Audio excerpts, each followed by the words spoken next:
Barrister गौर साहब अस्सलाम वालेकुम। वालेकुम सलाम। सर वो आप चेयरमैन है ना अभी भी वो टेक्निकली?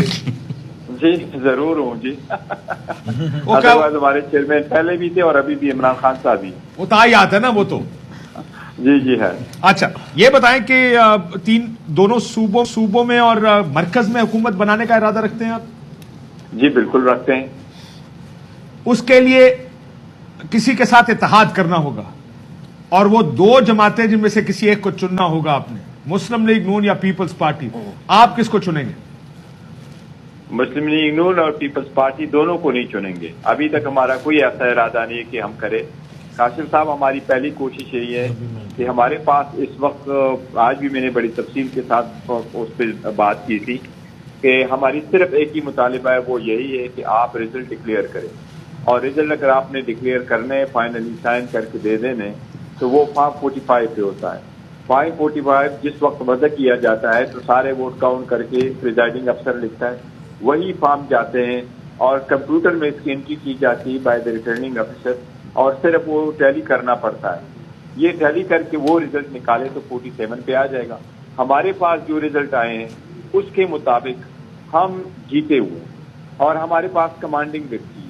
अगर हम इतने तो नहीं हमारे पास मौजूद है, ये देख ले, हम कोर्ट में इसलिए जा रहे हैं, कोर्टों में जो एक दो केसेस में जा भी चुके हैं तो हमारी मैंडेट का एहतराम किया जाए। जो हमारे पास वही वोट मौजूद है, हम अपने फॉर्म तो नहीं लेके आए, वही फॉर्म हम लेके आए जो आरओ ने साइन किए हुए हैं। इसके मुताबिक अगर हमारा रिजल्ट डिक्लेयर करें तो हमारे पास व्यक्ति है और KP में तो वो मानते भी है 2/3 मेजॉरिटी है। एक पंजाब में भी हम वो इंशाल्लाह ताला बहुत सून को हिट कर रहे हैं जो हमारे पास मेजॉरिटी आ जाएगी। सर एक सवाल आपसे, देखें ये जो आप कह रहे हैं नोटिफिकेशन तो फॉर्म 47 की बुनियाद पे होगा जो आरओ देगा इलेक्शन कमीशन ऑफ पाकिस्तान को। लेट्स से 4 5 6 सीटें इनिशियली ही बदल दी जाती हैं क्योंकि आई एग्री विद यू कि आपको ज्यादा सीटें शायद मिल जाएं 45 की बुनियाद पर, कि बहुत सी जो चीजें मैंने देखी, लेकिन उसमें वक्त लग सकता है। So let's talk about the next 7 days या 14 डेज जिसमें सेशन होना है।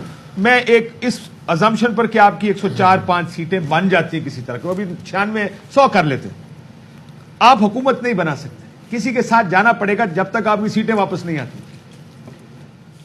नहीं होता तो रूटीन में ऐसा ही है कि अभी जो नोटिफिकेशन है, नोटिफिकेशन का होने में तकरीबन 10 दिन से ज्यादा का दिन वो लगेगा क्योंकि 10 दिन का टाइम रिटर्निंग जो विनिंग कैंडिडेट थे उनके पास है कि आप इलेक्शन एक्सपेंसेस इलेक्शन कमीशन में फाइल करें।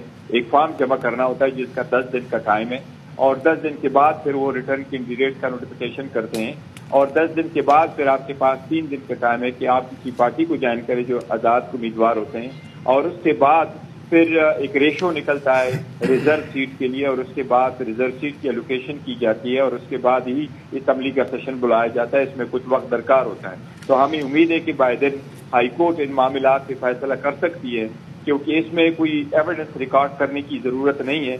हम वही चाहते हैं कि ये वो फॉर्म 45 है जो हम आपके सामने रखते हैं कि ये अगर एक कंस्टिट्यूएंसी में 300 पोलिंग स्टेशन है उसके 300 फॉर्म है, वो सर्टिफाइड फॉर्म कोड दे करके जमा कर लें और देखें कौन सा कैंडिडेट जीता हुआ है। आप पेशावर में एक कंस्टिट्यूएंसी की मिसाल ले लें, एक साहब को जितवाया गया है, उसके पास 1100 वोट, कहीं दूर दूर तक उसका कोई नामो निशान नहीं था और वो हरवा रहा है उस कैंडिडेट को जो ऑलमोस्ट 30,000 वोट ले चुका है।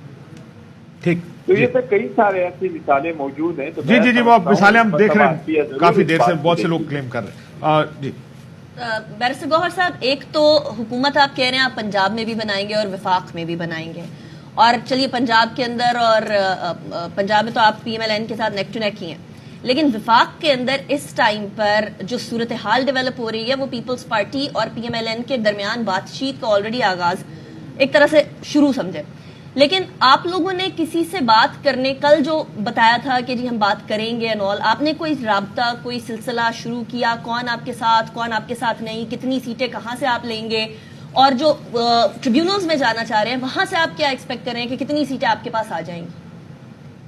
देखिए हमारे पास तो मैंने पहले भी जिक्र किया कि हमारे पास अपनी सीटें तो पूरी हो रही है। हम इसलिए पहले सीटें हो रही तो मैक्सिमम अगर हुआ और हम अलायंस करना हुआ तो MQM के साथ अलायंस हो सकता है, لیکن وہ بات کی بات ہے. پہلے اس لیے ہم سمجھتے ہیں کہ اس کے ساتھ جو 2 ویکس کا ٹائم ہے، الیکشن کمیشن سے ہم نے آج بھی استدعا یہی کی ہے کہ آپ ایک آئینی ادارہ ہے، آپ کو لا کے لیے رکھا گیا، کیونکہ پہلے ایسا ہوا کرتا تھا کہ پہلے کبھی الیکشن کمیشن بہت ڈیلے کیا کرتا تھا، تو اس لیے مجبوراً الیکشن ایکٹ میں ترمیم کرنا پڑا کہ آپ 2 بجے تک رزلٹ دیں after the close of the poll, اور اگر 2 بجے تک نہیں تو دا نیکسٹ ڈے آپ نے 10 o'clock تک رزلٹ دینا ہے. اب اتنا عرصہ ہو گیا، الیکشن کمیشن نے تو اس کے دوران یہ پروسیس کمپلیٹ کرنا ہے. یہ تو سربٹیری کرنے والی بات ہے. تو کیسے ممکن ہے کہ یہ کہ کوہستان کے رزلٹ آ سکتے ہیں اور لاہور کے رزلٹ نہیں آ رہے؟